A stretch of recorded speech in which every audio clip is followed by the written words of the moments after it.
Hi ഇപ്പോൾ welcome to PSC കൂട്ട്. ഇന്ന് നമ്മൾ നോക്കാൻ പോകുന്നത് ഉപഭോക്തൃ സംരക്ഷണ നിയമത്തെക്കുറിച്ചാണ്. ഇന്ത്യയിൽ ആദ്യമായിട്ട് ഉപഭോക്തൃ സംരക്ഷണ സമിതി നിയമം നിലവിൽ വന്നത് 1986 ഡിസംബർ 24-നാണ്. അതുകൊണ്ട് ദേശീയ ഉപഭോക്തൃ ദിനമായിട്ട് ആചരിക്കുന്നത് എന്നാണ്? അത് ഡിസംബർ 24-ആണ്. ലോക ഉപഭോക്തൃ ദിനം മാർച്ച് 15-നാണ്.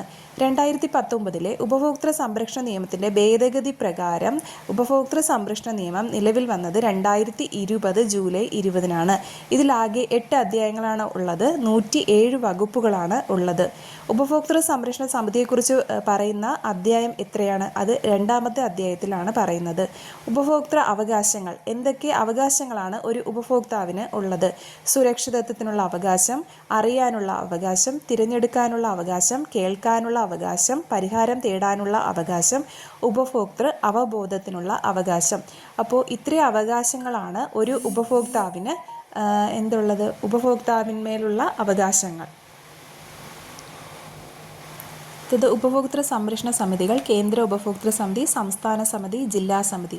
കേന്ദ്ര ഉപഭോക്തൃ സമിതിയിലെ ചെയർപേഴ്സൺ ആരാണ്? അത് കേന്ദ്ര ഉപഭോക്തൃ വകുപ്പ് മന്ത്രിയാണ്. ഇപ്പോഴത്തെ കേന്ദ്ര ഉപഭോക്തൃ മന്ത്രി പ്രഹ്ലാദ് ജോഷിയാണ്. ഇതിലെ അംഗങ്ങൾ പ്രസിഡന്റും 4-ൽ കുറയാത്ത അംഗങ്ങളുമുണ്ട്. വർഷത്തിൽ ഒരു തവണയെങ്കിലും കുറഞ്ഞത് യോഗം ചേരണം. ചെയർമാൻ്റെ കാലാവധി എന്ന് പറയുന്നത് 5 വർഷം ഓർ 65 വയസ്സ്. ഇതിൽ അധികാരപരിധി എന്ന് പറയുന്നത് 2 കോടി രൂപയ്ക്ക് മുകളിലാണെങ്കിൽ അത് കേന്ദ്ര ഉപഭോക്തൃ സമിതിയിലായിരിക്കും അപേക്ഷ സമർപ്പിക്കേണ്ടത്. ഇനി സംസ്ഥാന സമിതി. അപ്പോൾ സംസ്ഥാന സമിതിയിൽ ചെയർപേഴ്സൺ എന്ന് പറയുന്ന ആരായിരിക്കും? സംസ്ഥാന ഉപഭോക്തൃകാര്യ മന്ത്രിയായിരിക്കും. അപ്പോൾ വർഷത്തിൽ കുറഞ്ഞത് 2 തവണയെങ്കിലും എന്ത് ചെയ്യണം? യോഗം ചേരണം. അംഗങ്ങൾ പ്രസിഡന്റും 4-ൽ കുറയാത്ത അംഗങ്ങളും. അധികാരപരിധി 50 ലക്ഷത്തിനും 2 കോടിക്കും ഇടയിൽ. അപ്പോൾ സംസ്ഥാന സമിതിയുടെ കീഴിൽ വരുന്ന അധികാരപരിധി എന്ന് പറയുന്നത് 50 ലക്ഷം രൂപയ്ക്കും 2 കോടിക്കും ഇടയിൽ വരുന്ന എമൗണ്ട് വരുന്നത് സംസ്ഥാന സമിതിയുടെ കീഴിലാണ്. നെക്സ്റ്റ്, ജില്ലാ ഉപഭോക്തൃ സമിതി. ഇതിൻ്റെ ചെയർമാൻ ജില്ലാ കളക്ടറാണ്.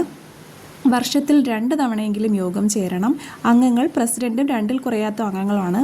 ജില്ലാ ഉപഭോക്തൃ സമിതി അധികാരപരിധി എന്ന് പറയുന്നത് 50 ലക്ഷത്തിന് താഴെ വരുന്ന എമൗണ്ടാണ്. അപ്പോൾ ഇതിൻ്റെ ശിക്ഷ എന്ന് പറയുന്നത് കേന്ദ്ര അതോറിറ്റിയുടെ നിർദ്ദേശങ്ങൾ പാലിക്കാത്തതിനുള്ള ശിക്ഷ എന്താണ്? 6 മാസം തടവോ പിഴയും, അല്ലെങ്കിൽ രണ്ടും കൂടെ ഒരുമിച്ചോ ലഭിക്കും.